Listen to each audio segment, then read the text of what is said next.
Yeah, I started early. So what? Sue me.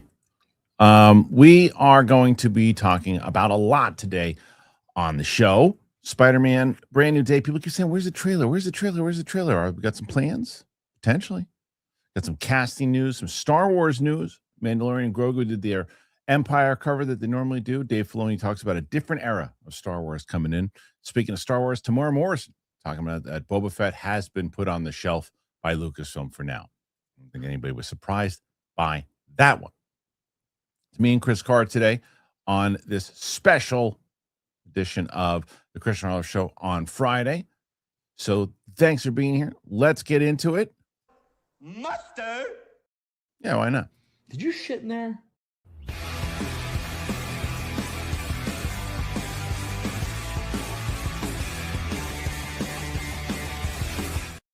Welcome back to the show, ladies and gentlemen. It is Friday, and we are going to do a little bit of a hybrid of the comic book and regular stories today on the Kristian Harloff Show. And joining me every Friday here today is Chris Carr. Hello, Chris. How are you? I'm doing great. How are you doing? Good. We are without Winston A. Marshall today, as he will be back next week. He's off to get some stuff that I shouldn't say he's off. He's doing some work stuff. He just couldn't be with us today. So we are on a special time. Normally we're on at 2 hours earlier, but I asked Chris if she was able to move back a little bit. She said she was, thankfully. I was shooting, I forgot, you're a Game of Thrones person, yes? Yeah. Okay. So I was watching where Sam and I are just like firing through it right now as has not seen it. She went through such a range of emotions. I'm going to give spoiler for people who haven't seen Game of Thrones. So you've been warned. I'm giving spoilers for Game of Thrones. So come back later if you haven't seen it. Okay, you've been warned.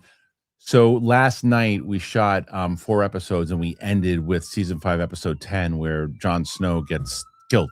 It's our favorite character. So she was miserable and mourning as she left here last night, texting me about it the whole way through. Her kid had to give her a hug about it. She was so distraught about it. And like she came in this morning, she's like, I'm still in mourning. I don't know if I can do this. So she came in this morning to do it. And I said, look, I'm going to tell you this. I don't know how, as we're getting through this, and I think we were scheduled to do 2 episodes. I think we're going to probably do more than 2 today. And she's like, all right, we'll see. We start watching it. And right away they start on his carcass in the first episode. This is when she's losing it. She's crying more than she did at the end of the 5th. And then by the time he gets resurrected, she was like, as I said the other day, hooting and hollering. And we got the 3 episodes already into season 6, episode 3 already. Dang. We're flying through it. So I think we'll probably be done with the series within the next 2 or 3 weeks. It'll probably air out until late April, but we're going to go. I think that the plan, what I'm going to try to do is we're going to record those. Then I think we're going to jump into a few of the DC EU movies, some of the Snyderverse movies. I think we're going to do some of those. Oh, nice. And then I think we're going to go. I think I am going to go through Andor with her. Okay. I think, and this is what I said. This is how her Star Wars journey is going to be, because she's never seen a Star Wars. So I think I'm going to go Andor season 1 and 2 to Rogue One to original to episode 4 and then 5. And then jump into 1, 2, 3, then do Jedi, and then do Mandalorian season 1, 2, 3, and then do Mandalorian and Grogu with her. Nice. That's awesome. And for anybody who's saying you shouldn't do that, I know, my friend, you don't. So if you want her to be into Star Wars, trust me. If I start with episode 4 and 5, she's going to want to bail. She won't be interested. If you don't think that that's the right way, then I suggest to you, do not watch it, because that's how we're doing it. So, as my grandmother used to say, eat shit. All right. So, what? That's cross-stitched in his home. 100%. Beautiful. She did. So, anyway, how are you? Doing great. Busy over here. We're producing 12 demos this month at my voiceover company. So we're doing a lot of stuff with actors, which is really, really great and really, really fun. That's awesome. Well, you guys are so good at what you do. So I'm glad that's going down. And today it's me and you. You're going to try to take out Mike Kalinowski. Okay. Mike Kalinowski is currently at 119. So Mike Okay. Mike went with the sympathy vote yesterday, and he pulled kind of a fast one, but he was smart about it. And I think you'll appreciate how he did it. Because Roxy was in the lead, and then I don't know if you saw any of the interview that we did with the adult actress Penny Barber from this past Wednesday that she was on. Mike was tongue-tied. Mike couldn't speak when on the interview. Yeah. He was starstruck, and it was incredible to watch. So the audience was calling him out about it and giving him some more, giving him a couple of questions here and there, a little bit of sympathy vote. But then he did the smart thing, and he said that Shannon, his girlfriend, had not seen the interview and doesn't know about the interview. And he said, "I'll tell you what, if we get to 100 super chats, Kristian can call her and tell her about the interview." So we got to 100, and I told her, and so yeah, it was a sneaky move, but he did it. That's well done. It was well done. Yeah. And she handled it exactly how we thought she would. She was laughing about it the whole way. Good. Okay, so that's what we got to beat today. We got to beat 119. I think you can do it, and we have some great stories to try to do that with. So let's get to the first one. Chris, we keep talking about Brand New Day. It's going to be one of the biggest movies. Who was I talking to about this? Oh, a fellow critic in New York. Is Brandon is his name, and I really like him. He's a nice guy. He's a really nice guy. We have always for me, I'm always about like people who will go out of their way, make sure they say hello to someone. They'll see, it's like people, and especially in our business, do this stupid thing with this thing. It's like you're a movie critic. You're who say hello to people. Yeah. And this guy Brandon. This guy Brandon is very nice. Goes out of his way to say hello to people every single time I see him. Have a conversation with him. We were talking about Brand New Day, and we were going over box office predictions, and he doesn't think it's going to hit $1 billion. I thoroughly disagree with that. I think it's going to be a huge. Yeah. People are excited for this one. So but the question: where's the trailer? We even talked right? Haven't even had nothing to do with the trailer. So here's the news. Some news. Is there news? Well, Spider-Man Brand New Day do we get some trailer plans? Well, here's the article by Dark Horizons. Sony Pictures held off releasing any trailers or stills from 2021 Spider-Man No Way Home until late August at the COVID-delayed 2021 CinemaCon, around 3.5 months before the film's release. If they follow the same pattern, then the upcoming Spider-Man Brand New Day will release its teaser trailer in early to mid-April. However, a new report at Trailer Track suggests that the studio is currently considering two different options. The first is that the clip will play in cinemas with Project Hail Mary, which Sony is releasing internationally starting on March 20th, with an online drop the following week. If that happens, the bootlegs will almost certainly leak online before the official release. The outlet also claims that another option is for Sony to follow the No Way Home playbook and wait until its CinemaCon panel on Monday, April 13th. The trailer would be unveiled both to the audience and online, while attendees at the event would get some more exclusive footage. The report comes as several other scoopers suggest it could go online any day now before the Project Hail Mary release. Spider-Man is set on July 31st. Now, Chris, you hear this report here of when it could hit. Could it be CinemaCon? Were you at the CinemaCon in 2021? I think 2021 was the first year I went. So you did. I went 2021. I think so. Okay. I've only been to 2, and that was enough for me. It's a lot. Fair enough. I got accepted again this year, and it's probably another year. I get accepted every year, and I just can't make the trip. Especially when it's funny. When I was getting accepted to it when I was in LA. I mean, when I was in LA, and I was like, I went one day. I went for the saw the Flash thing, and I was like, you know what, I'm going to cover it next year. And then I moved, and I'm like, well, it's hard to get back and forth there.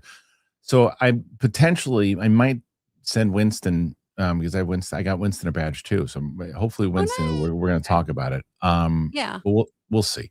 But either way, they may do this. They may do a trailer before Hail Mary or put it online beforehand. They might do that silly thing that that I hate about putting in the theaters first and then releasing it a week later. A, what do you think is going to happen? B, what do you think should happen? I think CinemaCon definitely is the way to go, just because that is where we're courting the actual theaters, getting the number of screens that we want for a film, right? So it makes sense to have it there to kind of not quite bend the knee to the movie owner or movie theater owners, but still to let them know theater is our priority. This is where we like our movies to be. We love seeing these superheroes on a big screen.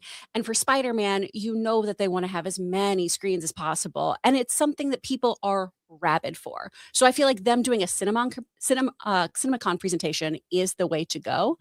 The Hail Mary thing, Project Hail Mary, I know you hate how they do this. But it's also one of those things, though, that does get people into theaters. Yes, they're absolutely going to bootleg it, but people are still going to watch the bootleg version and then the actual non-fuzzy version of this, the non-Blair Witch camera version.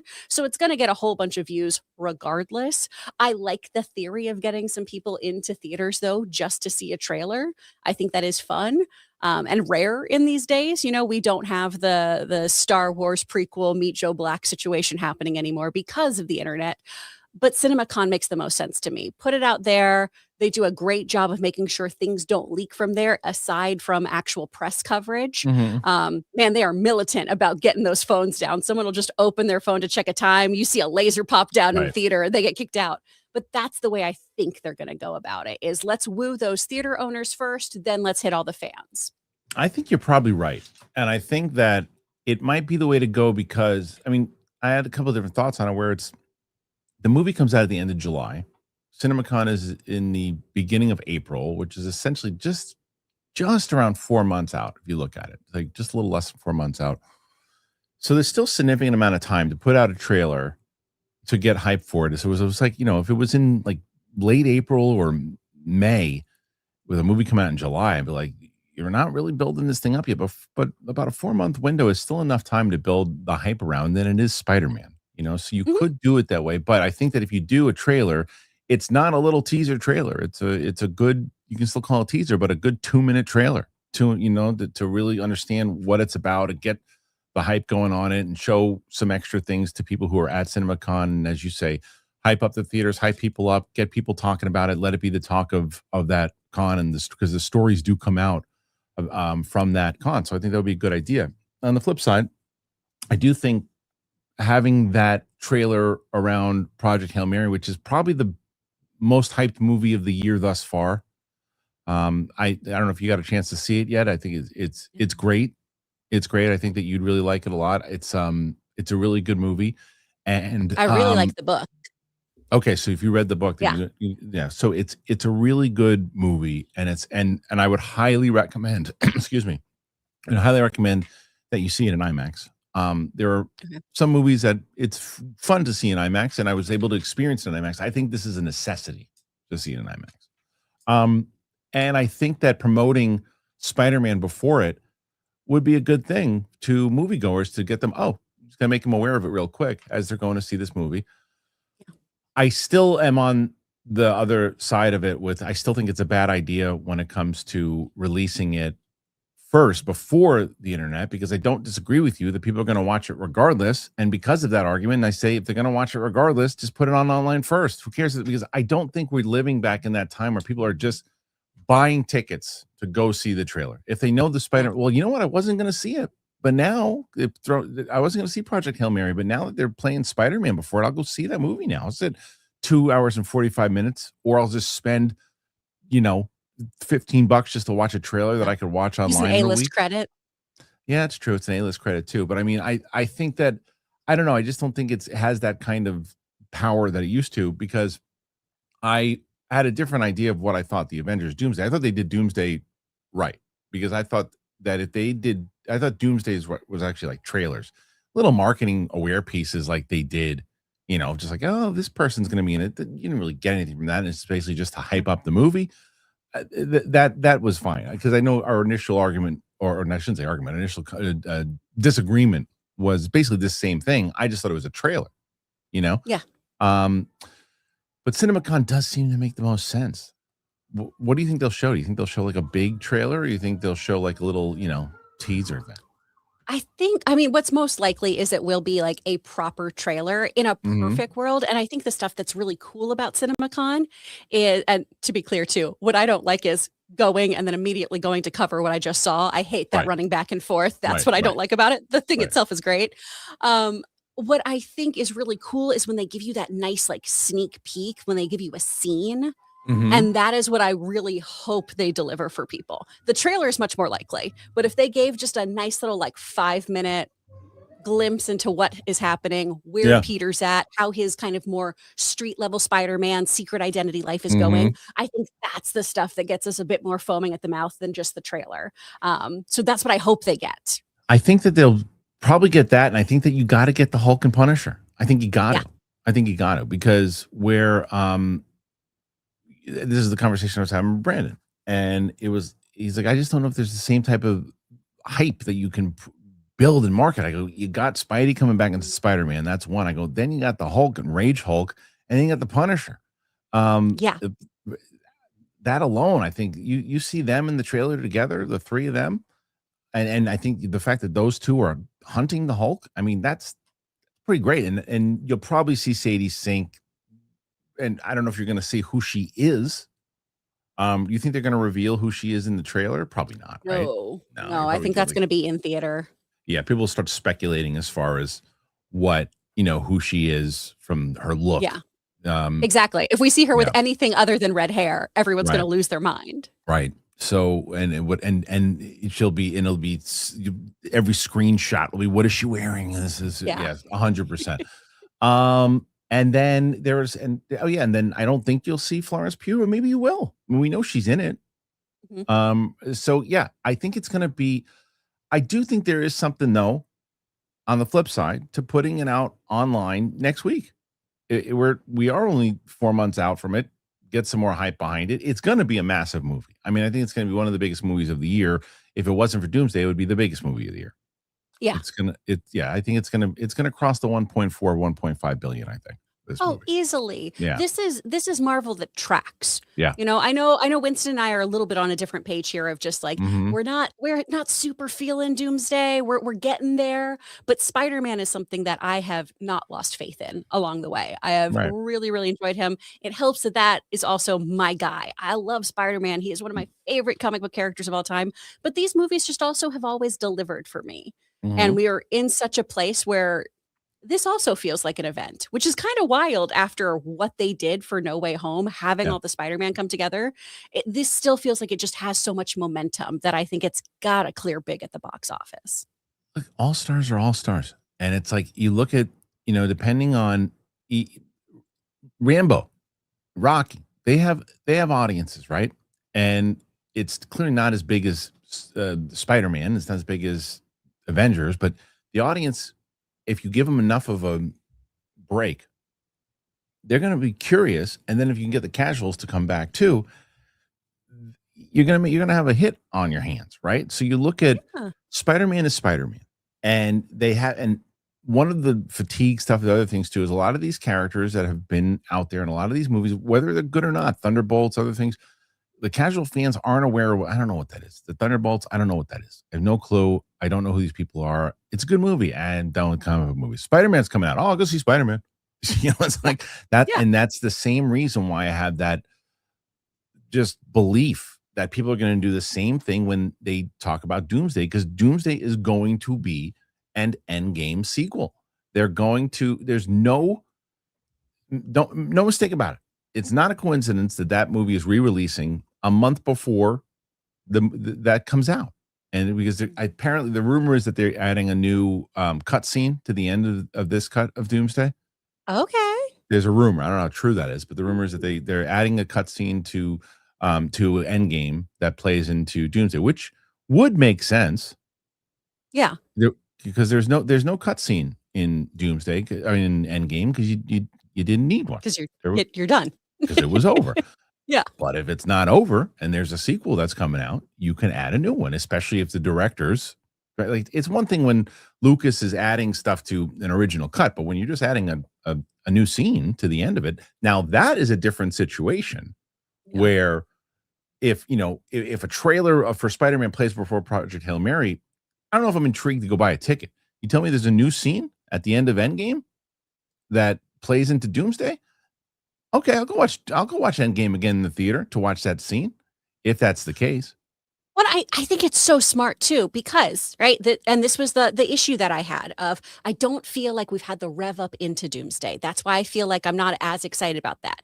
I'm gonna go see Endgame in theaters again because Right. that was one of my best in theater experiences. I had Right. so much fun with other fans, just everyone screaming when on your left tap. Oh my gosh, everything about it was great. Yeah. That I think with the new scene is going to be that last piece of the puzzle that gets me to go, oh hell yeah, we're back. Let's do Right. this. I'm Right. hyped And because of that.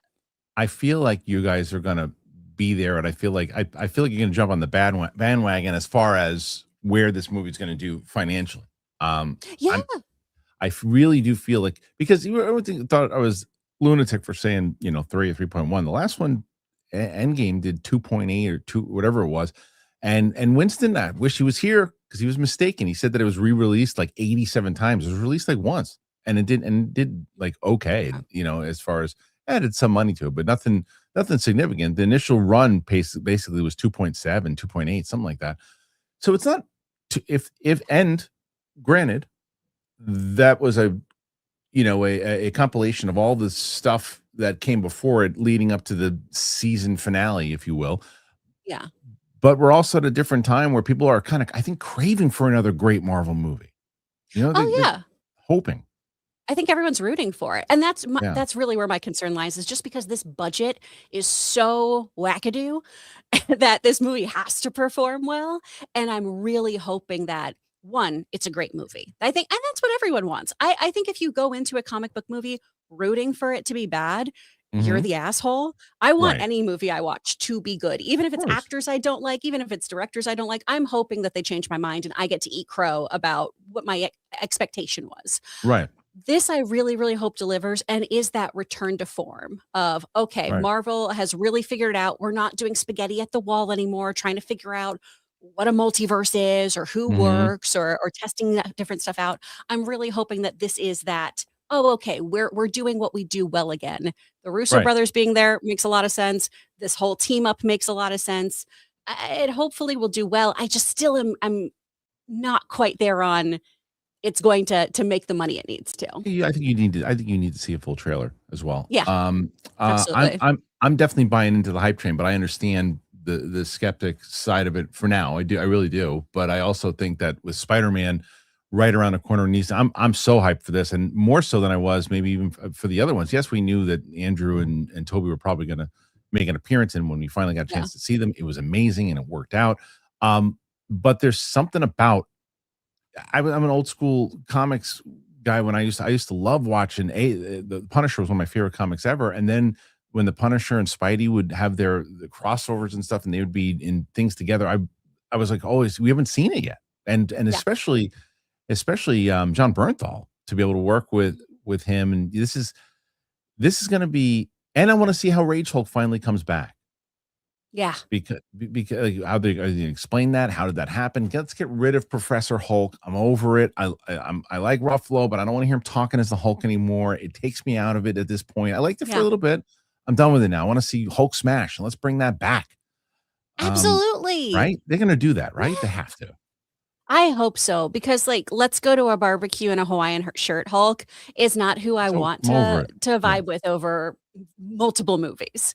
I'm I with you. and that's the whole point is you have calm, cool, collected Banner, who also, depending on which comic run you're reading, goes off the deep end and does do Right. some kind of diabolical stuff. And then Hulk is just pure emotion. Just Mhm. everything is exactly right on his sleeve or lack thereof since he's busted out of them. But you know what I mean? I want him to Yeah. be a raw nerve. Yeah, well, I can't, and I hope, and I think that's the reason why they're going after him to find out. Yeah. And this is where I remember talking about this. And we'll get this. We're going to talk about Star Wars a little later, and we've talked about Star Wars. We've talked about Marvel and DC, and it's the same thing. Is that and they haven't done it yet. Marvel was doing it for quite a while, but it's like the three hit syndrome. If you hit three movies and include a TV show in that back to back to back, then it's justified to say, okay, they're back on track and they're moving. They haven't had that in a while. Yeah. Star Wars certainly hasn't had that in a while. DC doesn't have DCU doesn't have enough there yet Yeah. to say, and and Marvel's kind of, well, they're almost there. We got one. Oh, then there's the Marvels. Oh, then there's the Thunder. That didn't do very well. Then there's Fantastic Four, and it's okay. It's like nothing's like boom, boom, boom the way that it used to be, right? Yeah. Because even if you had back in the day, Thor, Dark World, sure, people were like, oh, that movie wasn't that great. Still made a shit ton of money. Absolutely. And it still seemed like Marvel, people still checking out Marvel no matter what they did, and the next one hit just as much, and then or better. This is the year that they could definitely have the big hits leading into, because we'll see how Daredevil. I'm season 2. I liked Born Again season 1. I think season 2 has more of a chance because there wasn't any rewrites. It's just fresh off of the stuff. It wasn't basically a Frankenstein off of the old thing. It's a new thing now. So you lead that. Then you're going to have Spider-Man, which is going to destroy. Well, hell, when did Wonder Man come out? Wonder Man, was that this year already? Wonder Man was the beginning of this year, right? January. Wonder Man did pretty well. Was So it? Wonder Man, Yeah. So Wonder Man did well for them, and it was good. So you got Wonder Man that critically and pretty modest on the views too. I think it did really well on the views. And then you've got Daredevil, which could be pretty good depending on how it does. And then movie-wise, Spider-Man is going to annihilate. Doomsday is going to annihilate. And then the next one after that, I think the next movie after that is Secret Wars. Yeah. So they're in a position right now that come the end of 2027, you're like, Marvel's back on track.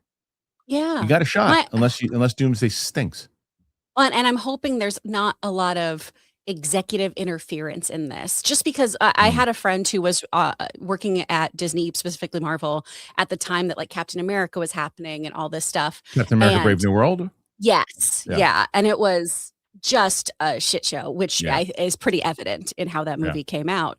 And a lot of that was because of them all yelling at each other. This needs to be included. No, we need this. Right. We have to tie in this. It was too many cooks in the kitchen. And I'm hoping Marvel is learning from that with this next stuff, because to your point, they are so poised for such a fantastic year of just hit after hit after hit, so long as they don't try to get too clever, tie in everything, and get just get a little too people pleasy with the scripts they're trying to write, because I feel like that's something that's been happening with some of their movies too. I don't want to isolate too many new people. I don't want to piss off hardcore fans, so I'm going to try to make something that is kind of vanilla ultimately. I'd rather than have a hard opinion. Yeah. So I think that a little people pleasy is not a bad thing. Tiny bit, a dash. Yeah, it's a business. Right. And hence why they're bringing back some of these characters in the first place. They're bringing back them in general, but you got to make it work for the story. And I think that that's essentially what these movies, all three of them, need to be. Yes, it needs to be good movies with good stories and good characters. That is really the most important thing in order for us to be interested and want to go back again to go see it. But really, I think the most important thing is setting up for the future, where and I don't mean storyline of like sacrifice the essence of what these movies are so you can just, the way that like Iron Man 2 was like, oh, we're setting up for the Avengers. I don't mean that. I just mean you have to make, by the time we get to Secret Wars, like make me care about the X-Men coming forward and these other ones, because by the time you got to Endgame, you were like, oh, okay, I served my adventure. Well, now you call up all these new characters are out there, and we didn't. So they've got to make sure that you've got to help set it up, because they should have, and maybe that's one of the mistakes that they made in Endgame, is trying maybe one of the movies that they were going to make down the line, or even introducing Shang-Chi somehow, because Shang-Chi did good enough, but to me, but then he did a really successful movie, and you haven't seen him since. Like any of those, maybe them set them up in Endgame. I don't know, but the past is the past. But the future could be pretty bright for Marvel if they do it right. We'll see. What do you guys make of Spider-Man and the idea of the trailer? Do you think it's going to be at CinemaCon? Is it going to be before Project Hail Mary? Is it going to hit the internet quick? What do you think it should be? Put your thoughts in there. Let me know. Make sure you're doing it on the Clips channel. Go on the Clips channel. Make sure subscribe to it. If you haven't done it, that's free. Go and check that out. All right, before we move on to our next story, I want to tell you guys about our friends over at Rougiette. A lot of people, someone messaged me the other day. Don't worry, anonymous. said that they were very happy with Rougiette. And I'm glad that you found them through us. Let me tell you about Rougiette. So most things that doctors know that most dudes never really talk about, stress from work and money and family, it doesn't just disappear at night. It follows you right into the bedroom. You can be lying next to the significant other you've loved for years, and suddenly your mind is not even letting your body do what it's always done naturally. For situations like that, doctors look for treatments that help both the brain and the body, and that is where Rougiette Ready comes in. Now, unlike Viagra and Cialis, Rougiette Ready is a next-generation prescription treatment designed to help prime your brain for arousal and increase blood flow. It combines 3 clinically proven ingredients in 1 mint that dissolves under your tongue so it absorbs fast. Most men are ready in about 15 minutes, so you can stay present, confident, and in control when the moment is right. Over 150,000 men have already made the switch to Rougiette. Getting started is simple. Rougiette connects you with a board-certified doctor online, and your treatment gets shipped discreetly to your door. Now, for a limited time only, head to Rougiette.com/Christian.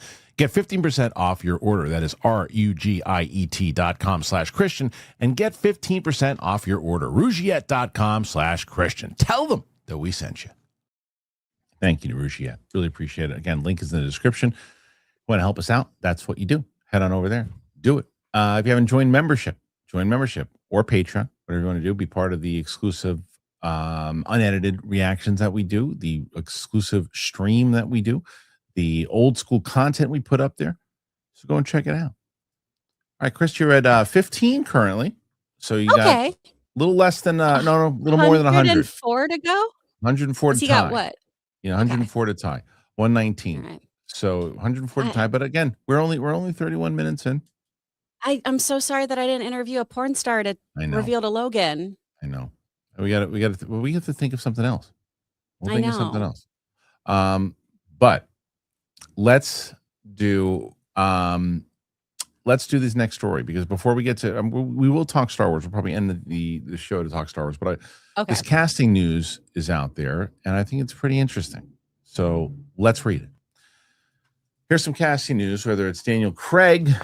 That's the one that stood out to me the most. And Daniel Craig, you see there, I think that's probably, it's from the latest Knives Out.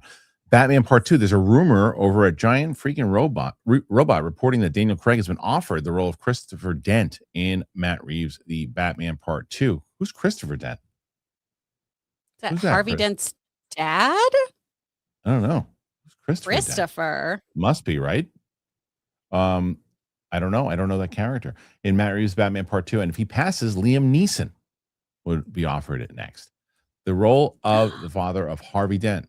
Yeah. Okay. He's in the Arkham games. Oh, okay. I think. Okay. Well, and probably other Batman stuff, but that's what I was like. Oh, I've seen this guy. He's in Arkham City. He was initially offered. The role was initially offered to Brad Pitt and then Stellan Skarsgård, both actors declining. That sucks. Dallas suggested this rumor was also the one to break the subsequently confirmed casting of Scarlett Johansson as Gilda Dent in the film. The Rockford Files is the next one here. We'll talk about all 3 of these, but Oscar nominee Jackie Weaver will join David Boreanaz and Michaela McCannis in NBC's Rockford Files reboot pilot. Weaver plays Carmen, original character, and Rockford's longtime Trailer Park neighbor. She's a tough, outspoken activist and think tank analyst. Okay, let's see. And then last, tomorrow, Daisy Edgar Jones will star as a brilliant game designer in the film adaptation of the best-selling novel Tomorrow and Tomorrow and Tomorrow.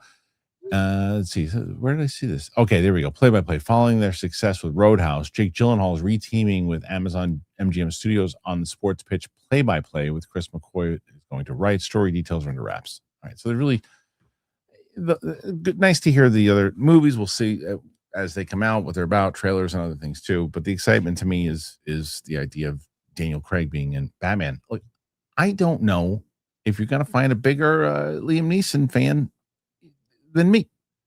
Yeah, I don't want him in this movie. He's been in Batman. Yeah, I don't want to see him again. I'll see him in anything else. I'll see him play a guy who wants to get revenge because someone stole his Twix bar. I'll see him do that a million times over. I'll see him in 87 different Naked Gun movies. I thought he should do another one of those. I don't need him in another Batman movie. No, he's already been Ra's al Ghul, which is like such an iconic role, and he does so well in it. This is like when you see a Marvel actor who's also in a DC movie and you guys just go, do you know other actors? Can They you separate, exist. right? And can you separate it, right? Because it's like, I'm Yeah. sure you can. He's that good, but it's like there are so many other actors out there that could do it. I love the choice of Daniel Craig. I'm bummed that Yeah. Brad Pitt said no to this. That would have been amazing. Maybe he didn't want to play Scarlett Johansson's father. I don't know. That's the casting, right? Is she plays the Dent Well, sister? I thought she was going to be his wife. Oh, That the was what wife. I thought was going into this, Oh, but I don't know. I I could don't be know. wrong. Oh. She could be his mom in No, stuff in flashbacks. you're probably right. You're probably right. But either way, Daniel Craig, Dent's wife. So it's wait, is Harvey Dent's wife or is it this guy's wife? I think Harvey Dent's wife, because Oh, I it's thought she Harvey was Dent's playing. wife. I thought Okay. it was rumored that she was playing Gilda, who was All right, married to Harvey in the so it's his comics. father. So it's her father-in-law. Okay, whatever. Okay. Right. So yeah, and that's another. Someone said exactly. Someone said Ned Stark. He would have been great. Sean Bean. Sean Bean would be Yeah. great. Viggo Playing a Mortensen. shitty alcoholic dad. Oh, Yeah, Viggo man. Mortensen would be perfect. Right. I don't. Like, again. I hate speaking ill of Liam Neeson because I'm not speaking ill of him. I just don't want to see him in this movie. I want to see somebody No. else do a role. And it's like, well, it's like, yeah, like you said, it's like, well, we couldn't get him. Who could we get? Well, Liam Neeson will do it. He'll be great in it. Put Liam Neeson in it. It's like, find somebody else. But I hope Daniel Craig does it because that would be awesome. The only question is, will Daniel Craig be okay not having the spotlight shine directly at him? Because even in those Knives Out movies, for the first 45 minutes, he's not really the one that you're looking at. But the second Benoit Blanc shows up, you don't take your eyes off him. Yeah. So that's not going to be the case for this movie. And maybe that's why Brad Pitt said no. I don't know. Maybe. Well, and, this might not be a popular opinion. I kind of don't care about Harvey Dent's backstory. You know, Okay. I don't need to know that Harvey Dent had an alcoholic, abusive father so that we unlock this other side of him. Like the Mhm. darkness was always in him before the acid splattered him. I understand that. But this, and I could be wrong about it, right? This was also me talking about the Transformers prequel of I Mhm. don't care why they Right. fight. This is silly. And that ended up being great. I ate crow about that. But I do kind of like the idea of Harvey Dent trying constantly to be this upstanding member of society, but having some darkness in him just because, like, he's a politician. He does have these greater aspirations. His ego gets the best of him, and that's always been lurking in there. Mhm. I understand having like a dad father in these movies because so much of the Matt Reeves stories seem to revolve around sins of the father. So I can see this as a continuation of that. Mhm.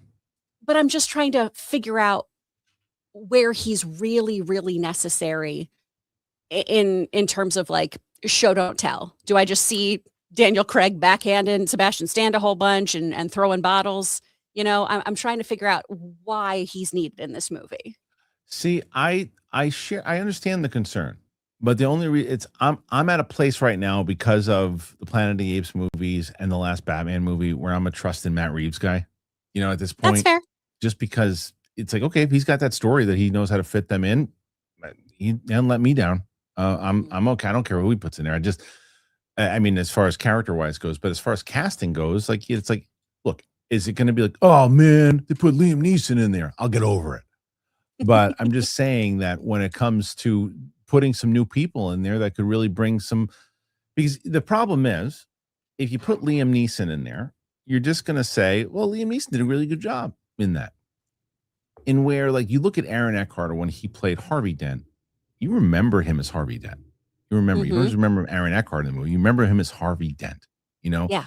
there are Gary Oldman. You do remember him as Commissioner Gordon. Are you gonna? Gordon. And look, Liam Neeson. You remember him as Ra's al Ghul. I just don't know if you'll remember him as Dent's father. I think you'll remember that he's in the movie. Yeah. You'll know that, but it's like, you know, I don't know. But nonetheless, I hope Daniel Craig does it. I hope they get him to do it. And if not, I hope they try to get someone else. But nonetheless, the thing that I'm really happy about, this movie's happening. Yeah. It's finally happening. And after all these different, turns and twists and turns, they finally are getting here. I'm excited to see it. So when, who the hell knows? What do you guys think? You think that do you disagree with myself and Chris? Do you think that, hey, if they can get Liam Neeson, get him in there, put him in there? But do you think Daniel Craig will do it? And do you think that they should have Harvey Dent's father? Let us know once again, whether it is on the Clips channel, on the replay. Let us know. All right, Chris, you're currently at 18 questions. You got to pick it up. Okay. Because Mike Kalinowski, anytime Mike Kalinowski wins, a bird dies. All right, let's go. No. Yeah. I don't want that blood on my hands. I know. Well, it's not your fault, but it's the audience's fault. Okay. I want to get to this Star Wars stuff because there's two stories we need to discuss. And they always do the Empire covers for new Star Wars movies. And so now the cover revealed, and now Dave Filoni talks about a different era of Star Wars. So 2 new Empire magazine covers put the spotlight on the Mandalorian and Grogu title characters, while Lucasfilm president Dave Filoni's behind-the-scenes involvement has also been revealed. So I guess that's the case too. Is he he's officially the president now, right? Yes. Okay. When did that officially take place? Has it already been a thing and they just revealed it? It's been a thing. Yeah. And then So it was just revealed hey, this was already a thing and now it's official when she said that. Okay. As we first reported, the next issue of Empire magazine will put the spotlight on the Mandalorian Grogu and a couple of new fun covers taking the same meta approach to promoting the movie as the divisive Super Bowl TV spot. Treating both Din and Grogu as real people, the 2 covers find them hanging out together on set. Is that Pedro Pascal in the armor? The actor shares the role with Brendan Wayne, Lateef Crowder, and Barry Lowen, and they're all equally worthy of wearing it. New Lucasfilm president Dave Filoni is now confirmed as the Mandalorian Grogu's co-writer and second unit director. Oh, he co-wrote it? He wrote the script of the story.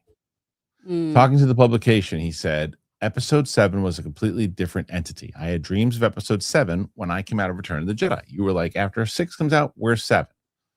We're in a completely different era of Star Wars now, calling this the big screen follow-up to Mandalorian, a celebration of the duo. Filoni confirmed that the shift from streaming to theaters will give the franchise a new feel. What can't you do now? He said, acknowledging that spectacle only goes so far. It's a question of, is the audience going to believe it? Are they going to feel it? That comes through the characters. If the characters are connecting, then the adventure plays, the action plays, the tension plays. Pascal was also on hand and shared new insights into how the Mandalorian and Grogu picks up with his titular duo after they finally vanquished Moff Gideon in the season 3 finale. Original plans called for this movie to be season 4. It only felt like the ending of a particular chapter. Says Pedro Pascal. They opened up the opportunity for him to continue his best work as a bounty hunter, but just working for the good guys, combining skill and morality. Whereas when we meet him first, it's simply skill and Beskar and the Mandalorian creed. Through his relationship to Grogu, there is an expansion of his heart and a disarming of his armor, so to speak, that leads him to fight for what he knows is right.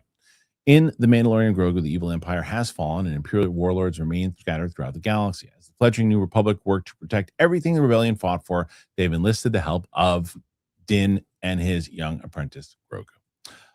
Okay, so let's see. Anything else there? Just pictures. Okay, they're really playing that out with Grogu. That's kind of cool looking. It looks like him on a toy, but it still looks good.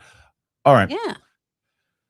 So I think that this doesn't change anybody's opinion of what I think of we know it. This is basically and essentially this was season 4 that got turned into a movie, and that's why I couldn't understand people when they were like, I saw a few people they said this looks like a Disney Plus movie. It does. It's what it is. It's a Disney Plus movie. It was a TV show that was turned into a movie. Doesn't mean it's not going to do well. Doesn't mean it's not going to be good. Just means it was. Hey, we don't want to lose money anymore of just turning this into a series. Can you make it into a movie the way you did for Moana? Yeah, we can do that. Hence why you're getting like a Clone Wars story. The Hutt, he was kidnapped when he was a kid. Now he's kidnapped as a cage fighter. His dad wants them to hire him. They're going to try to find him. Embo's got to go and try to find him. Embo's the new bad guy, and they have a big clash at the end. And it's a television show, but he's not wrong, Filoni. You have to be engaged in the character throughout the movie, and can they get that to happen to the casuals who aren't familiar with the show? So what do you think about that, and what do you think about the stuff that Filoni said? He's saying all the right things. But also, am I going to care about the characters in the way that Filoni cares about the characters? Because a lot of times Filoni likes to play in his sandbox. Yep. And I'm so excited that we were having a lot of these Clone Wars characters show up. I really geeked out seeing that trailer, being like, oh, my friends. But is it going to make sense? Is it worthwhile for this story? Is it furthering the Mandalorian and Grogu storyline in a way that is satisfying? Or is this really fun for Dave Filoni? And it can be both. Those aren't mutually exclusive things. I want filmmakers to have fun, and I want somebody who is as knowledgeable about Star Wars as Dave Filoni is to have a lot of power in this world. I just don't want it to get too focused on his own creation. Inside baseball. Yeah, exactly. Yeah. And so that's kind of where I'm at of everything sounds great so far. I'm hoping that this comes out better than a Moana situation where it did feel like, oh yeah, you edited a bunch of episodes together and now Moana, we're here. But Disney wants it to be Moana 2 because Moana 2 made $1.1 billion. Oh, yeah, it did great. Yeah. I'm just talking about my own opinions where I was like, 100%. But there's no world where the same thing happens because Moana 2 is open for, as I said many times over, there was not a lot for kids to see in the theaters. There just isn't. Yeah. And so when that came out, especially off a really popular, that was a very smart move by Iger. And I will say, turning this into a movie might be a smart play if they can get their budget back. Like, as I've said countless amount of times, that this movie, it costs $160 to make. If it winds up making $350 to $400 million, it's a win. Okay. But I think the biggest win is not only getting your money back here, the win has to be, do you get the people, not the casual fans anymore? Do you get the hardcore fans that were disappointed with season 3? Do you set up, because this is a condensed season 4 turned into a movie, but can you now turn this movie into something that gets me excited for 4, that I want to watch it? Because Favreau says he wants to close it out with one more season. Yeah. If this movie doesn't get people excited, then even the hardcore fans go, okay, I'm done with these two. I don't need to see it anymore. So you got to really, like, you have to build it up. But I stick with it. I think that the movie will wind up making its budget back. It'll do. I think so. Yeah. It'll do enough to say, okay, put that in the bank. Let's make another season of this. Now let's just get the Starfighter. Yeah. Yeah. And I'm hoping they learned from season 3 because as we've talked about before, I don't hate it as much as some other people. I'm more of a, bag of farts, right? That's my jam. But we've learned that, like, hey, stunt casting in Star Wars, no one really cares, right? We want to have fun, like, characters who make sense in this world. So as much as I love Jack Black and I wasn't bothered by him being in there, that also was something that was, this is kind of a weird episode. I don't know why we're doing this. I'm hoping we learn from that in this movie too, right? Where it's not doing stuff like that. We have a Star Wars that is worthy of being on the big screen. And yeah, I mean, I want people who are diehard fans like you, who know, like, the deep lore, to leave that movie feeling excited and wanting more Star Wars. Because it's been so long since we've had it on the big screen that I really do hope that it's something that hardcore fans really freak out about. Because I think for casuals, you just have to be like, there's the Mandalorian and Grogu. Are you satisfied? Right. And the same thing, like the Grogu aspect of it is going to get kids in there. That's what they're hoping to do. Absolutely. For me, he's so toyetic.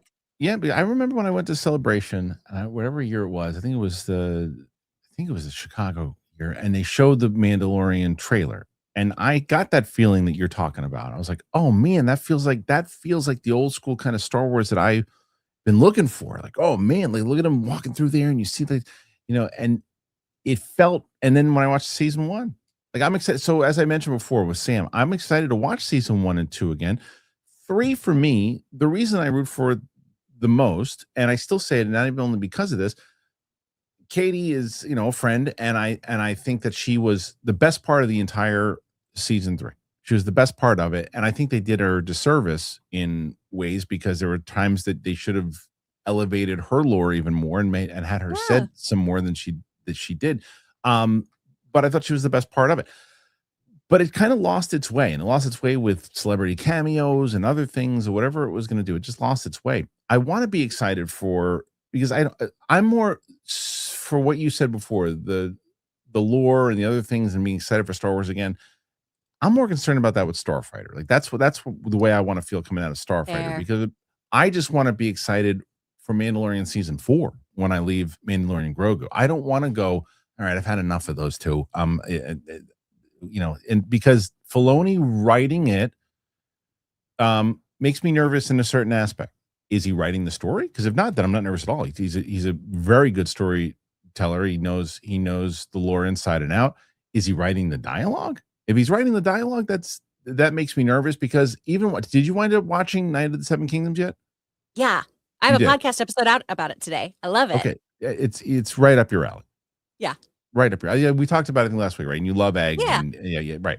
Yeah. So you watch that show, and that show is 35 to 40 minutes long. Now, granted, you can be a little bit more adult because that's the way that they're two different brands, they're two different IPs, and Star Wars was always set up to be for kids' adventures as much to adults to enjoy them as well. Game of Thrones plays in the adult words. It is the Lord of it's the adult, not adult, I shouldn't say that. I should say, but the more the rated R version of Lord of the Rings, right? Yeah. And so you can definitely do things in a 35, 40-minute show that you can't do in Star Wars. However, because I remember there's a guy who was just bummed about Night of the Seven Kingdoms being 30 minutes to 40 minutes long. And I said, it's less about that as long as you're building the characters. I get bummed when Star Wars and Marvel are 30 to 40 minutes because a lot of the times they spent all that time doing some silly fight or a 5-minute joke piece, and they lose the essence of the show. As I mentioned with Mandalorian season 3, there's a great moment where Bo-Katan is leading everybody, and there's like this speech that and they cut it down. And I'm like, let that speech build. Let them we're watching Game of Thrones and watching people get hyped and building towards why you love these characters so much. Star Wars needs to get away from just relying on, there's a cool guy in a helmet and he's got a blaster or they have a lightsaber. It's like build the character the way that Han Solo was built. In fact, little things were like, I know that gave him, and yes, Harrison Ford improv'd it, but Aaron Kershner left it in. And because of it, you got so much, you just know the essence of who this person was. The second you see Leia, and she's not the rescue me princess, she's blasting people in the hallway. She's doing, immediately you're building off of who they are.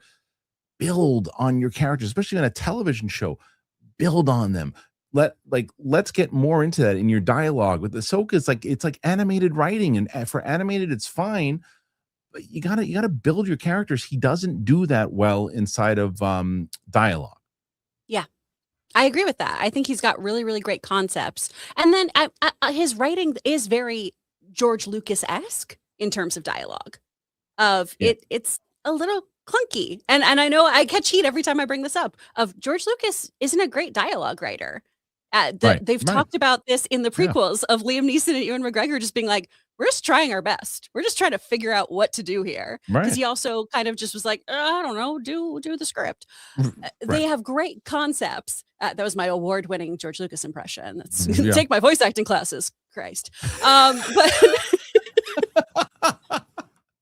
what a good sell for me. Yeah, I think it's pretty good.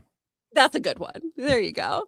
Yeah, it's just kind of funky, weird dialogue that feels a little just like stilted, that doesn't really work. And so when you do have somebody like Carrie Fisher, like Harrison Ford, making the words their own and having little quips and things like that, scruffy looking nerf herder sounded so natural coming from her. And 100%. In those kinds of insults and moments like that, you knew exactly who these people were.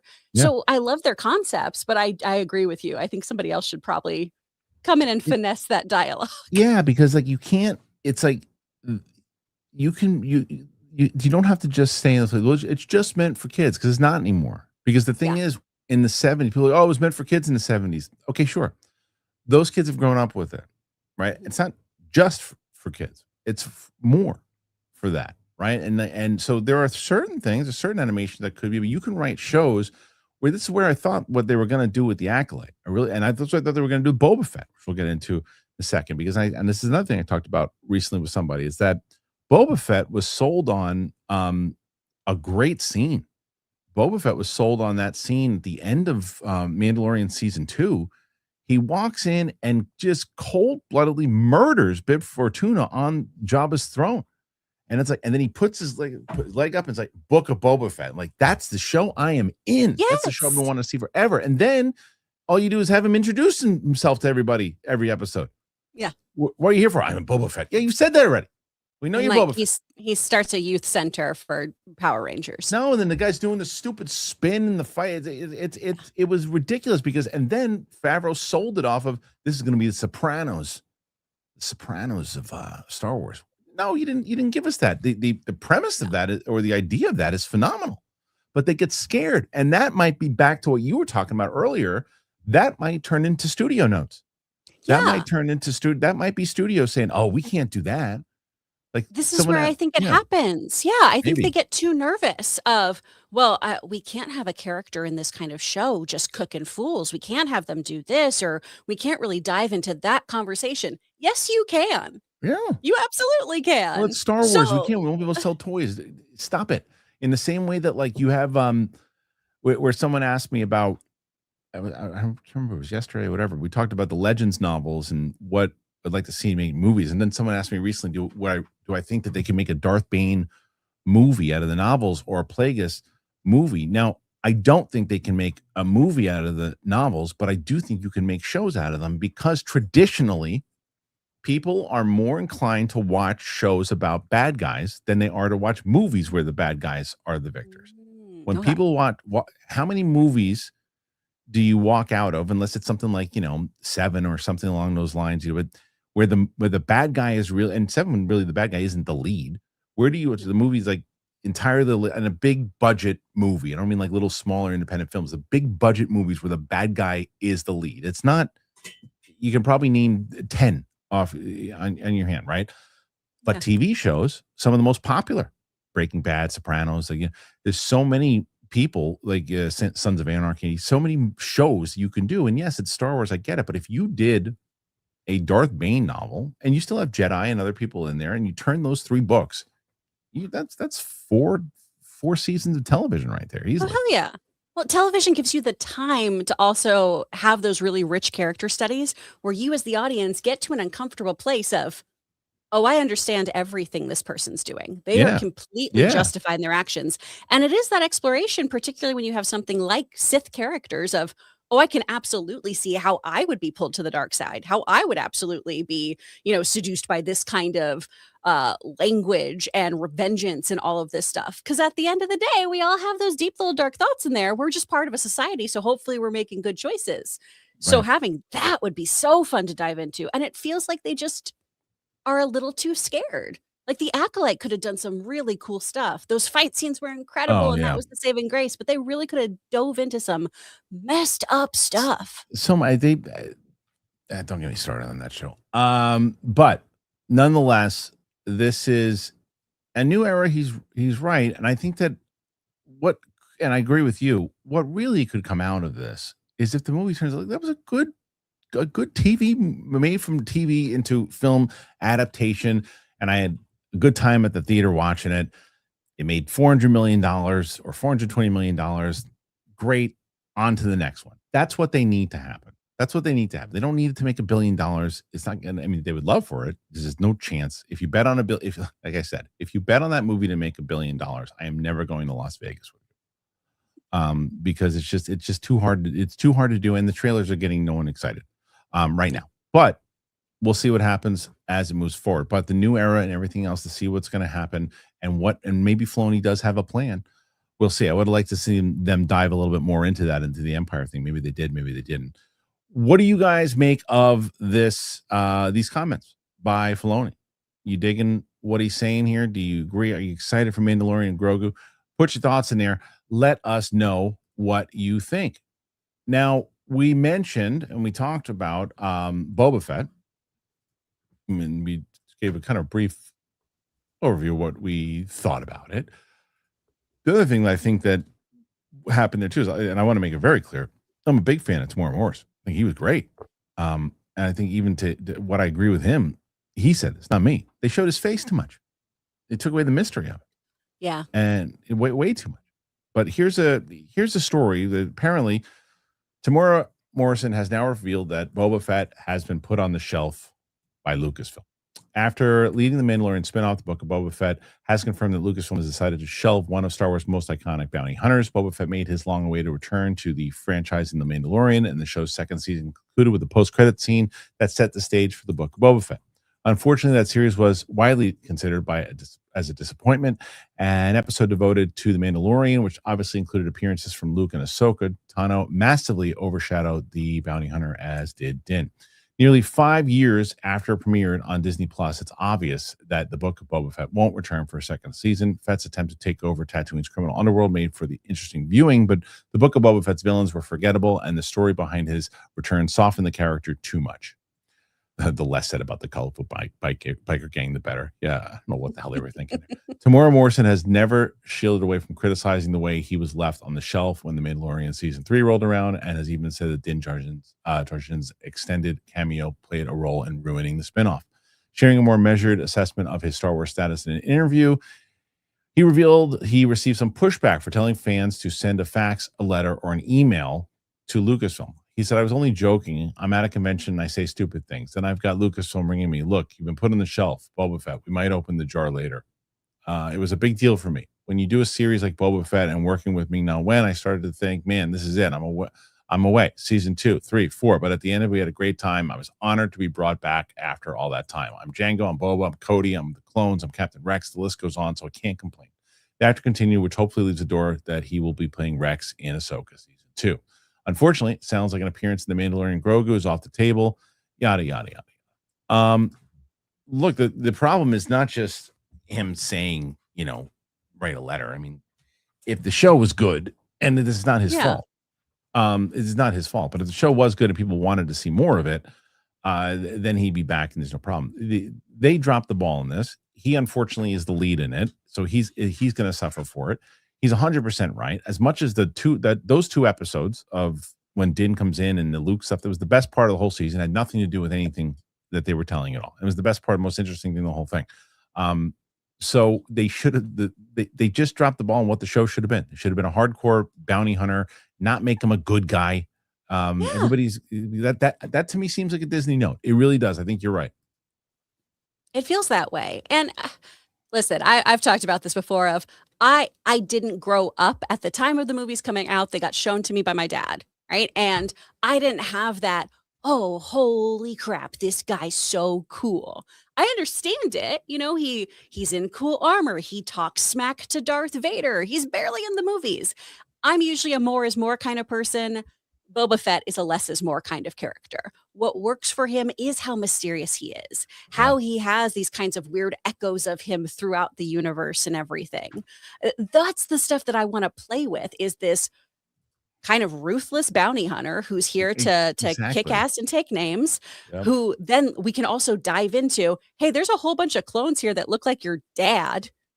And now does that freak you out? Like, there's a lot more stuff that you can play with as opposed to, I'm going to really clean up Tatooine. I don't want the place of scum and villainy to get a facelift. I want to see the deep, dark underbelly of it. Yeah, of course. The whole point was that he was part of that scene. The pitch was great. The delivery was terrible. And that's what happened. So that's what they do with a lot of their shows. I don't know if the Mandalorian 1 and 2 are the only ones that they really Andor because like out of all the shows, Andor season 1 and season 2 are my favorites, but I didn't want it, and I was so glad that I was proven wrong. Like, I remember all these things. If you would have told me, all right, these are the shows that are going to deliver, and this is the show that you're really going to be excited about, and you're going to be raving about, that would have been last on my list. I would have had Obi-Wan as number 1. Underneath it would have been Boba Fett, and the Acolyte was I was super excited because of the time period, and that's probably the worst thing that they've done. So I think that when you have this series and you have these pitches, you got to deliver on the pitches, and don't be afraid, because you're staying in the same pond. Like, and this is what scares me, where look at all the involvement. That this is why I say what I say. People go, oh, you're a hater on Filoni, but no, you got to piece it all together. Filoni was heavily involved and was giving notes. Again, if you listen to Roca, giving notes to Leslie Headland, and people even on her team said it was happening. He was involved in it. Definitely was involved in Boba Fett. Definitely was involved in Obi-Wan. Definitely was involved in all these things. Guess where he wasn't involved? Andor. He was not. Was the door shut? And did he have? Remember though, when people were when Tony Gilroy's brother was like, oh, I met him a few times. He was like the head of creative. I met him a few times. It means he wasn't involved on the show. That should tell you something, because it goes back. Look at the dialogue differences between Andor and those other shows. They're cartoony. You got to get away from that. Yeah. So we shall see. Mm-hmm. Anyway, what do you think about Boba Fett? Should they give it another shot or no? Let me know. Put your thoughts in there. Great. All right. Let's get to the questions, because you had a hell of a turnaround during this. You have 40 already. Yay. 40. Thanks, guys. 40. So you need. We can do it. Yeah, you mean we don't have to kill birds. No, you need right now. What is it, about 8? How many? What are we, about 80 away? Yeah, a little less than 80 away. Yeah, 80 away to win is where you're at. Josh, what's up, Josh? Joshki, 85 became a new member. Good time to be a member. Yay. How many members can we get here today? Let's see. How many members? Gomer Powell says, "Hey, Kristian and Chris, been a fan and follower since 2015. Thank you. And I just became a member.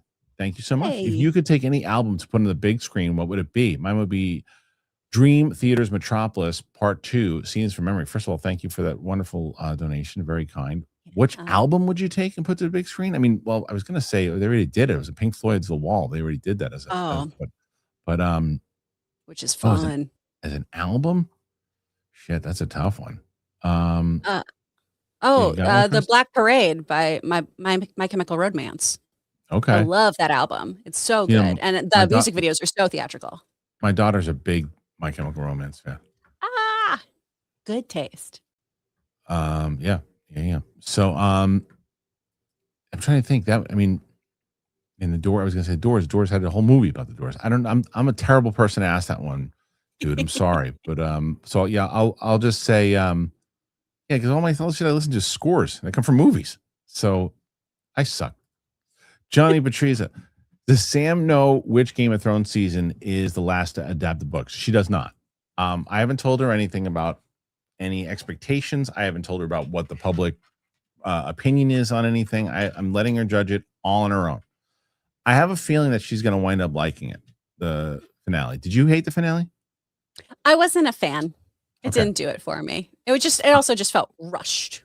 It definitely was. I mean, but the thing with me is that I'm one of the few people that liked the finale. However, haven't watched it since it aired. Don't know if I'm going to feel differently now that I've been watching.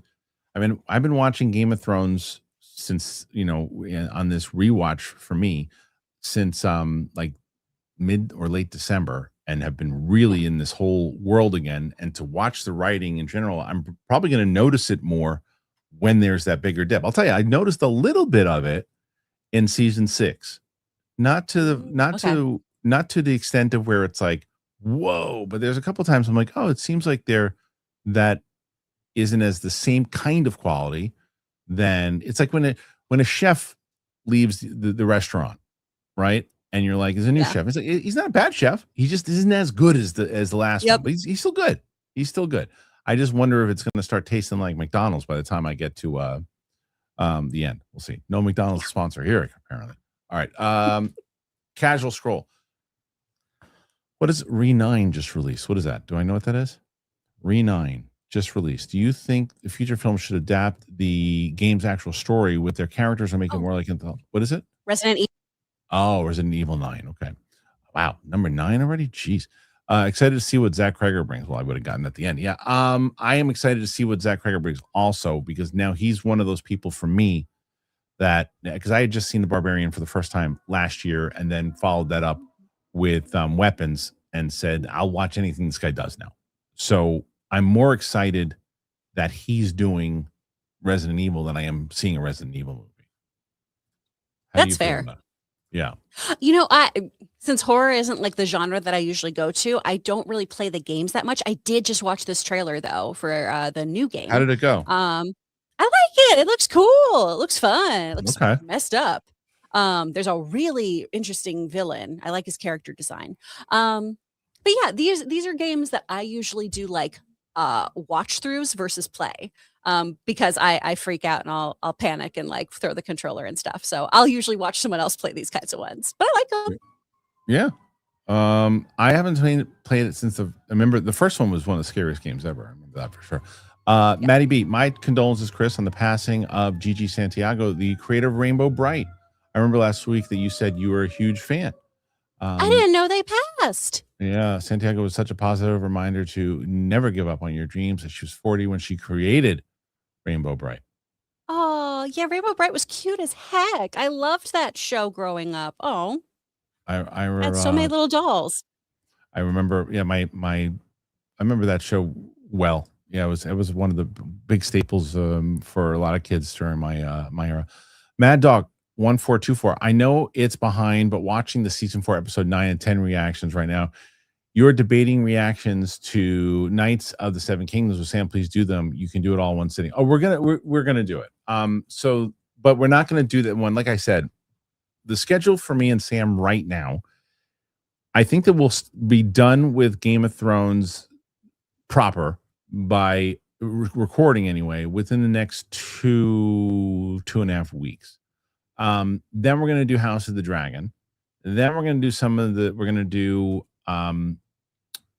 Batman v Superman extended cut. Then we're gonna do Wonder Woman. Then we're gonna do Snyder cut. So those 3 will be the movies that we do.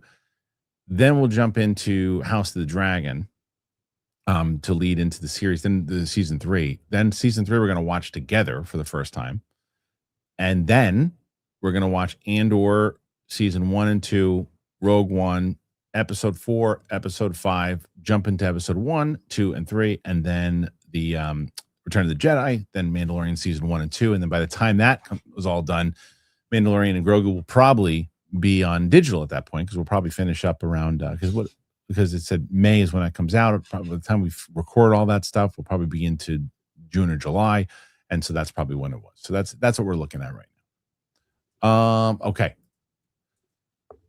Space Jesus, what do you think of Scary Movie 6 and He-Man being released on the same weekend? I think you get different audiences. Yeah. I think it's different audiences. I think for me, I just watched Scary Movie 1 for the first time 2 days ago. Oh. With and I have it on. We did a reaction with Ming that we'll record, and I'm going to do all of them, but it's and I can't imagine. I mean, because I watched and I did wind up watching the trailer for 6, and this is the same shit that that I expected. I think people are again getting up in arms about everything. On it. I come from a different background when it comes to stand-up comedy. You take a shot and you do any joke that you want to do, and you wait until you see the movie before people the generations now get upset about everything, and some people getting pissed off about the some of the jokes. And it's like, go see the movie. You didn't see the movie yet. Comedy's comedy. You don't have to. You can walk out and go, I didn't find that funny. Don't tell people not to see the movie because there's jokes in there. So cut it out.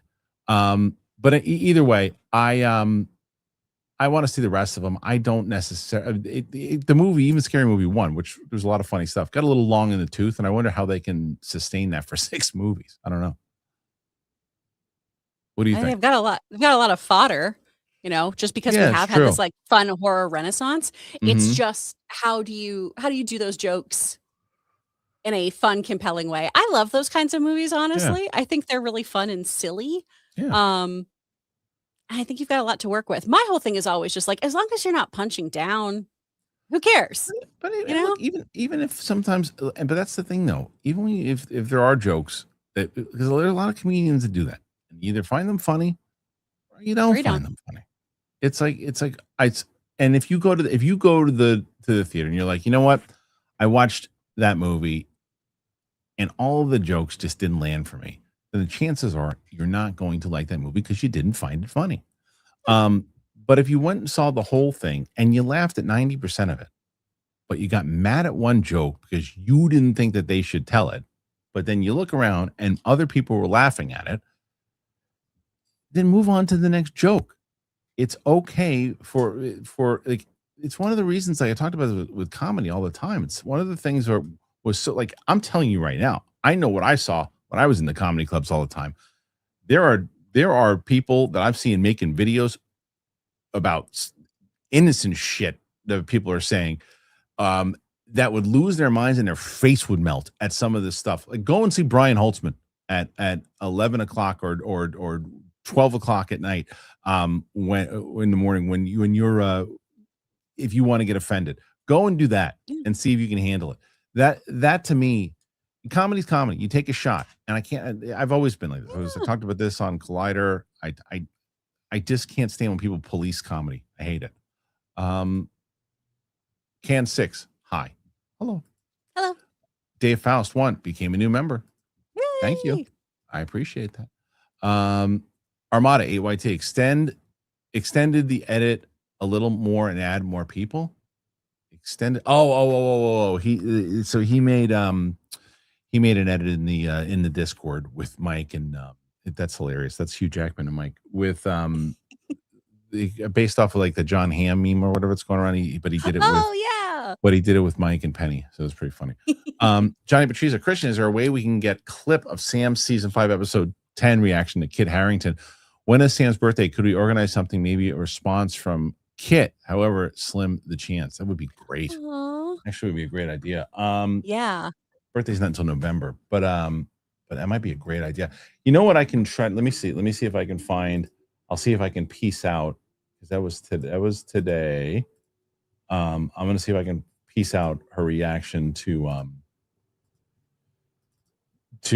Snow. I'll see if I can do that because it really is incredible. It's absolutely incredible, and you guys will be like she was not happy. Let me see if this is that it. Hold on, I'm trying to find it right now. Yes, I see her crying. Yep, there it is. I found it. Hold on. Oh yeah, okay. All right, I'll do that. I'll show you guys a quick unedited clip. Okay, this is a quick one. It's a good one, so it's worth it for me to show you. I think it works good. Okay. Anyway, let's go to the next one.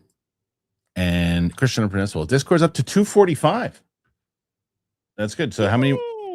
Let's do 245, guys. Let's see if we can get to 250 by the end of the day. The link is in the description.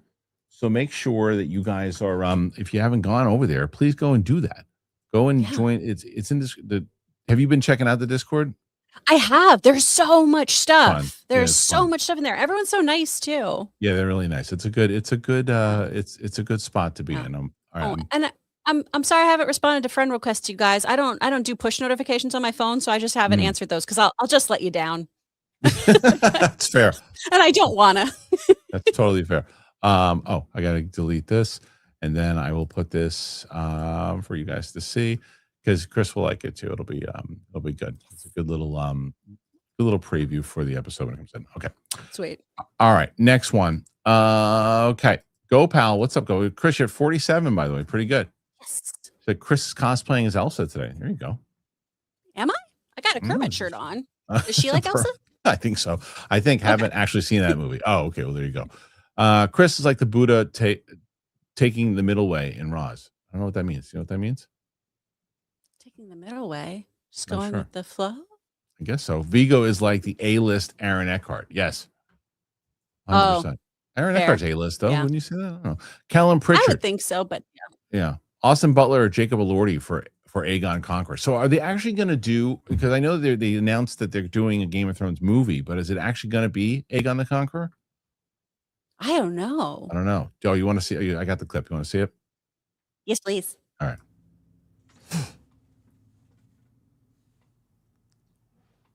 What?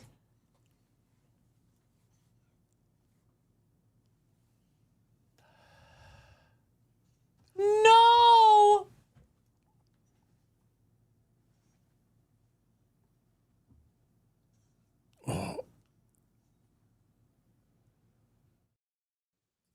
How great is that? Oh, Sam. It's like you should. And then you guys see her the exact opposite with when he comes back. She's going like this. It's so good. She really is a gem. She really is. Oh. She's a gem. Her and I are going. I don't know. Am I allowed to say it? I guess I can. There's this Daredevil event thing that they're doing for Marvel that I'm going to take her to. So fun. Yeah. I don't know when I'm allowed to talk about it, but we'll see. I don't even know if I'll post about it. We'll see. Mm-hmm. Mike Joyce, support for Chris. Save the birds. Fair enough. Yay. Thank you, Mike. The Richards art. Love Kristian Duo. That's good. What's your voice class called, Chris? Oh, speakfriendstudio.com is where we have all of them. I've got an intro to VO coming out in a few weeks. I believe that's April 2nd. We have a voicing action video games. Logan's doing scene study. We have a ton of stuff. So head on over to speakfriendstudio.com if you would like to learn voiceover with me. And everything's on Zoom. Okay, well, there you go. Ray Dominguez, support for the Friday crew and everyone in the chat. Thank you, Ray. Gopal, R.E. Daredevil. I forgot that Kristen Ritter is a major character in Veronica Mars season 2. I'm looking forward to Jessica Jones returning in under 3 weeks. I know I never watched. I didn't watch Jessica Jones and I didn't watch The Defender, so I'm not going to be lost if she's in Born Again, am I? You shouldn't be, but man, that first season of Jessica Jones is so good. I would recommend it. I know, but I don't have the time. That's fair. Yeah. Okay, Paul Hitchcock. Every time Mike wins, he increases what he gives to Penny Barber's Patreon. That's probably true. Or OnlyFans. And then a box of Kleenex dies. How does it die? Not well. All everything you just said was factual. David well done, D35555. What shows are you watching right now? Pitt, what's DTF? Oh, DTF in St. Louis, which is the Jason Bateman show. You know, I had the screener for that. I watched episode 1 and I didn't really do this well because because I'm also watching the Steve Carell show, which is pretty good too. I don't know if that's Rooster. Yeah, I don't know if that's debuted yet, but I'm watching that. And I like that one. It's the tone is good. The Jason Bateman right away. We were like, okay, my wife's like, oh, let's watch that. She was expecting something funny, and it's not a funny show, and it doesn't end. The episode 1 does not end. And it's not supposed to be a funny show. And it doesn't. And she's like, "Oh, this is a little too dark. I think I'm out." And I'm watching so much TV right now with Game of Thrones stuff that I go home. I watch the news. I go to sleep. I'm an old man. Oh, wow. Yeah, we're doing Shrinking. We're catching up on Abbott. I watch Will Trent. I like that show. I like a little procedural.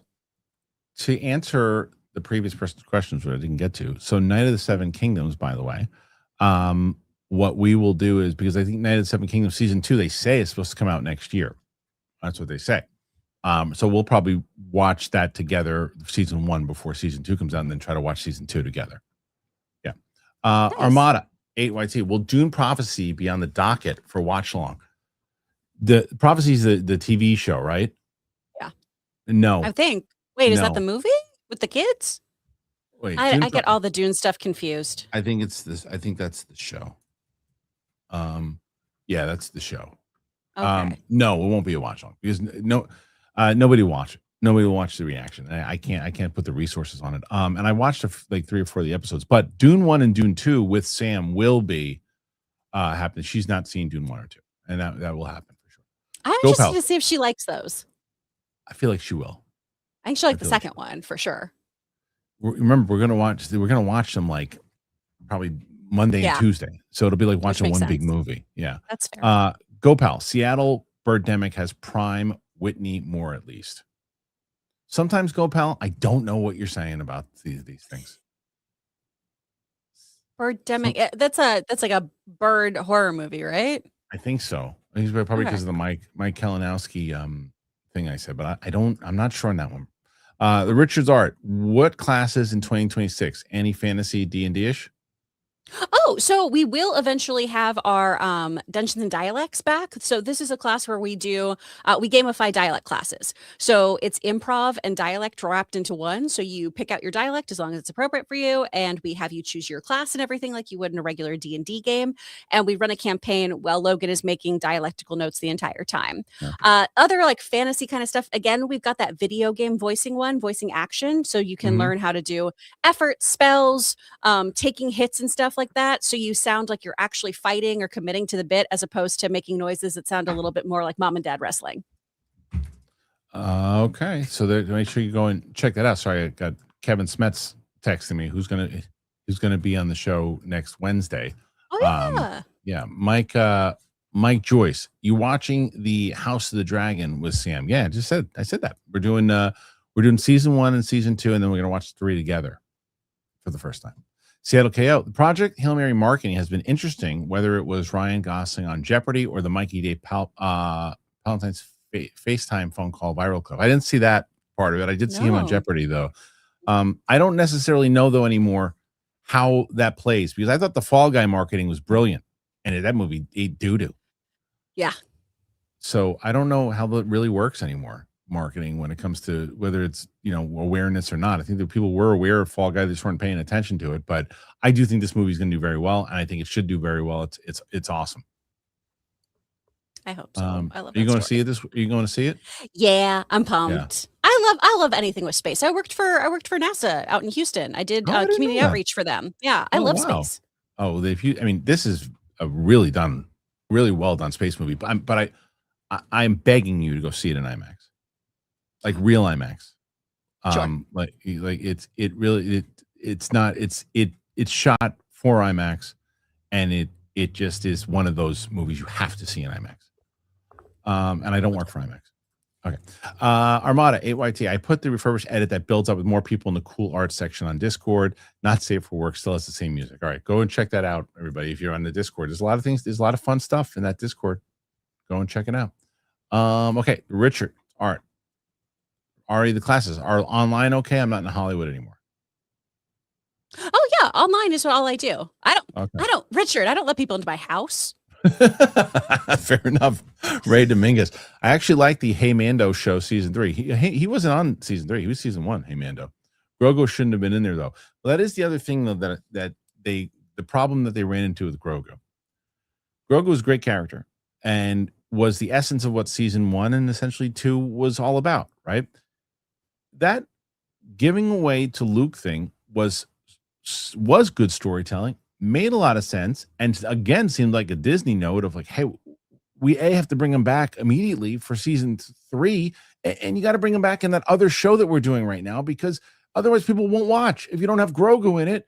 And it's like, let the Mandalorian be in the show called The Mandalorian.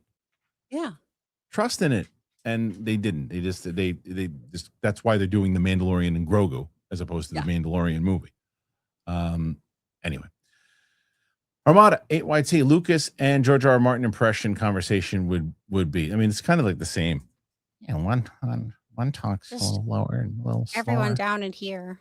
Yeah, a little slower, and the other one is a little higher up. And like, oh, you like that naked scene I wrote you? I'm never gonna finish a single book. No, I don't need to. On dragons.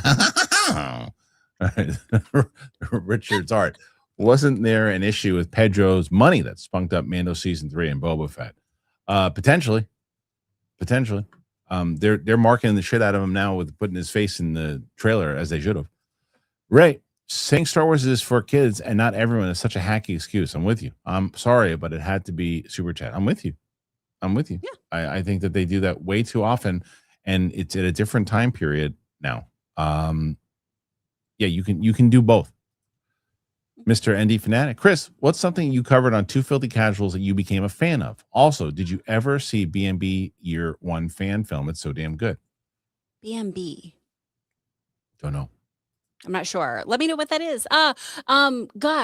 Demon Slayer. Demon Slayer was a big one where my now pal Holly came on and she talked to us about Demon Slayer and gave me the rundown on it. And I watched a couple episodes and I went, oh, this is pretty cool. And then I got obsessed with it.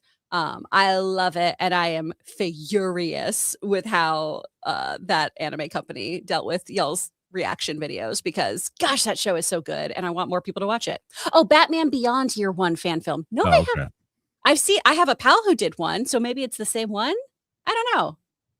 I've seen one. I've seen one Batman Beyond fan film. Okay. I liked it.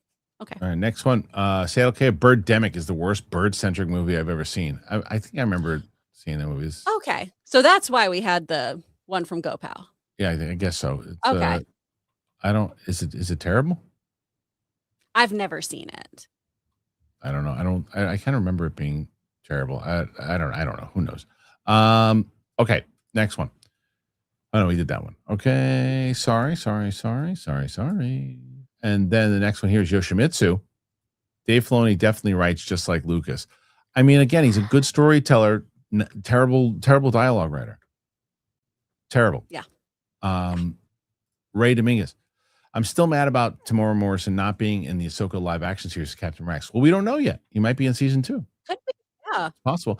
I'm not going to report on him anymore because every time I do, I told people, Chris, a year ago in January, I told people that Ewan McGregor was going to be in this show as in Obi-Wan. 3 days ago, like, I don't know, Star Wars Newsnet or somebody else was like, hey, or they didn't say it, but they reported off somebody else. Ewan McGregor is going to be in it. They like a casting director or a costume designer said something about Ewan McGregor, and like, oh, apparently he's going to be in it. Yeah, I said that. Remember, I also said Embo was going to be in the trailer hits. Oh, Embo's in this. Yeah, I said that. I told you guys. I don't report on. I don't do scoops. So if I come out and I hear something and I say something, it might be all right. Just saying. It's my favorite. It's like, oh yeah, Ewan's going to be in it. Yeah. 2025, January 2025. All right. Let's see. Next one. This is from Yoshimitsu, who says, I have often wondered if the dialogue in the Star Wars original trilogy sounds so different because it's based on 70s slang instead of 2000s slang like the prequels. That's also a good call. I mean, it definitely has that type of feel in it about what's going on in the time. I think that's a great call. Of course, it is. Yeah.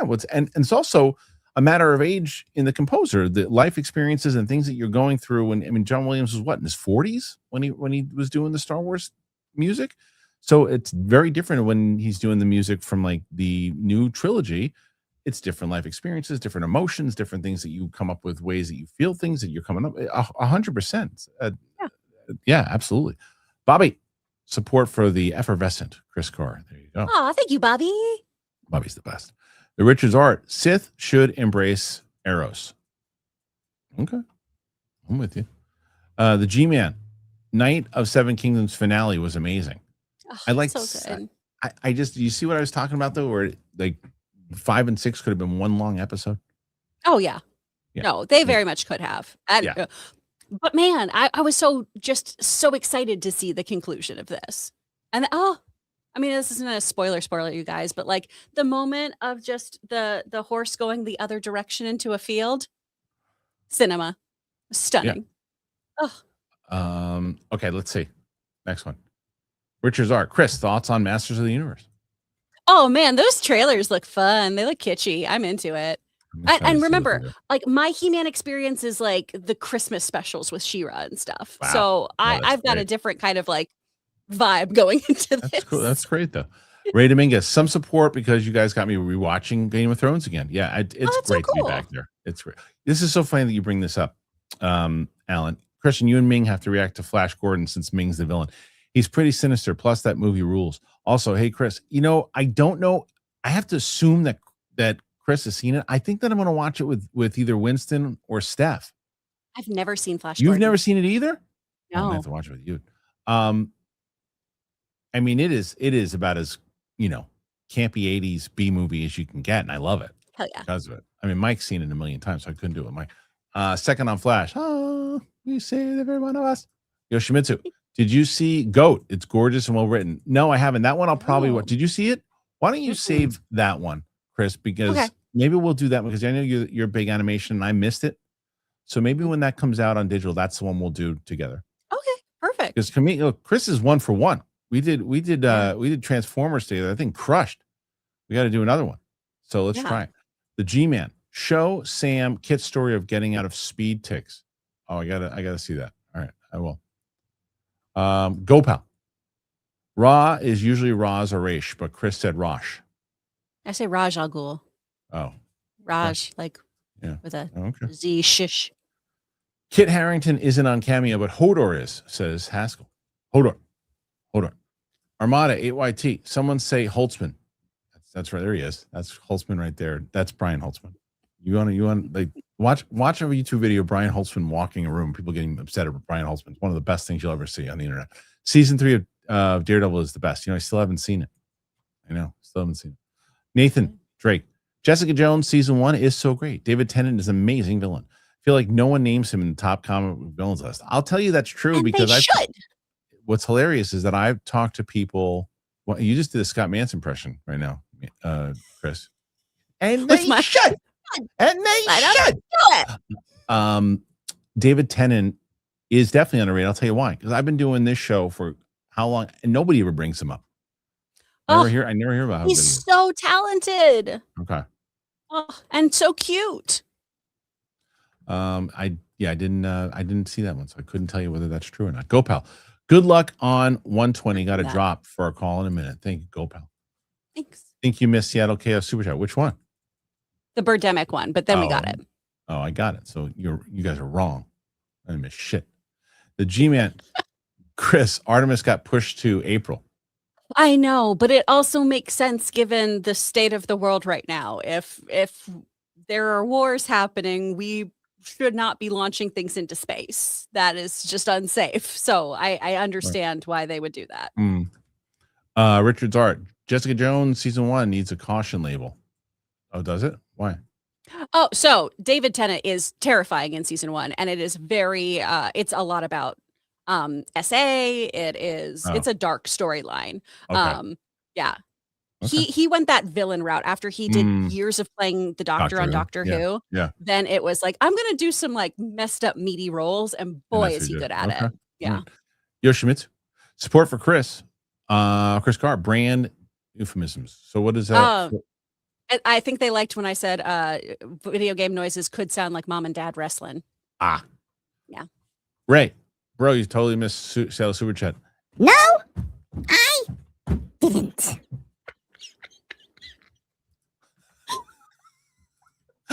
Richard's Art. What's the closest film comparison for Hail Mary? I gave like 87 of them when I saw it. And people, and I'm going to justify one of the ones that I said, because I've said one movie, and my entire out of the theater reaction was comment to this. So I said it's a bit of it's The Martian, right? Obviously, Makes sense. Yeah. Interstellar, Gravity, a little bit of Castaway, with a little bit of Mac and Me. Is what I said. What? That's great. And I said but not even riding a bike off a cliff or anything along those lines.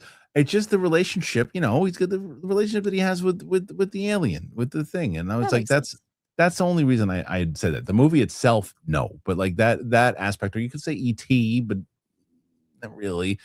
So yeah, that's where I would go. But I would really lean heavily into like The Martian meets like Gravity, are the two most. Israel Zerg, poor Sam. I love your face, Christian, especially your eyes. Looking forward to your One Piece reacts and Hail Mary. Loved your reaction, but where's your bike? I know the bike is somewhere else. I've watched season 2, episode 1 and 2 so far, One Piece, and so I'm gonna try to get into the next few. I'll be releasing them hopefully day by day when they come out. So there you go. Mike Joyce, do you watch the Ted Show on Peacock? Pretty good. No, I don't watch it. And I watched movie 1. Did you watch it, Chris? No, I just saw I saw trailers for the latest season, and it looks so fun. Yeah, I should give it a go. You've seen the movies? I've seen the movies, and my family is all from Boston, so it's just hearing all my cousins yelling, basically, is what that show feels like. Philly G, support for Chris. Thank you. Justin Bishop, support. 2 more for now, as we are at 66. Oh gosh. Come on, people. Richard's Art. YouTube doesn't like Sith should embrace sensuality. Yes. Oh, okay. That is true. Armada 8YT saw that people left Holtzman's show after he hated on Taylor Swift. It's on his YouTube channel. I'm telling you, that's great. You have to go and see him live, Chris. You and Logan have to go and find him at the Comedy Store. I don't know if he scheduled. He is wonderfully offensive, but in a way that like he's a comedian's comic. I mean, everybody stops to watch him because you don't know what he's going to say. He's out of his mind, some of the things that he says. And I love him dearly. I've been watching him for a very long time. And Alice and I still send clips of him to each other all of the time. Armada 8YT. Mac and Me has a dance number in McDonald's. Yeah, no, not that kind of stuff. Like I said, I don't even know if I've ever seen Mac and Me, to be completely honest with you. I think that I just know the idea of the relationship is where I went with it. So it was the one that when I said it, I was like, oh, man, everybody's really hung up on this Mac and Me thing. All right, so one more support from Ray Dominguez. Thanks, Ray. At 68. So Chris I'm didn't getting quite stumped. get there. No, not stumped. It's 68. It's pretty good. I think you're at number 114. But I think you're number 2 of the week. Nobody had Mike's the only one that was over. I think Roxy was at like 67 or something. So like you came in number 2. Pretty good. Mike used the sympathy card this week. The power of porn. Yeah, the power of porn. Can we stop calling it corn stars or whatever the hell it is that people do corn it's just I get if you want to go P stars or whatever or adult entertainment industry, the corn thing, it drives me nuts. Is that just so you don't get like demonetized or I guess so. Just say adult entertainment or adult actress or something. It's like the corn thing is so stupid. Don't do that. Anyway. All right. I think that's it. Chris, tell the good people where they can find you.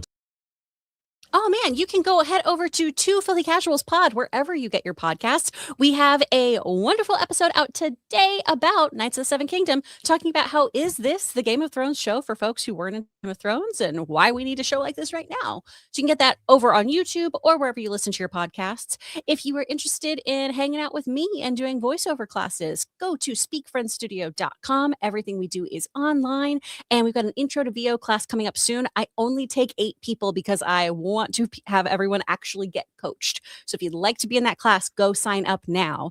All right. And then lastly, if you just want to follow me and my antics, where I mostly just post nonsense, I'm over on Instagram. It's Chris Carr with 2 R's.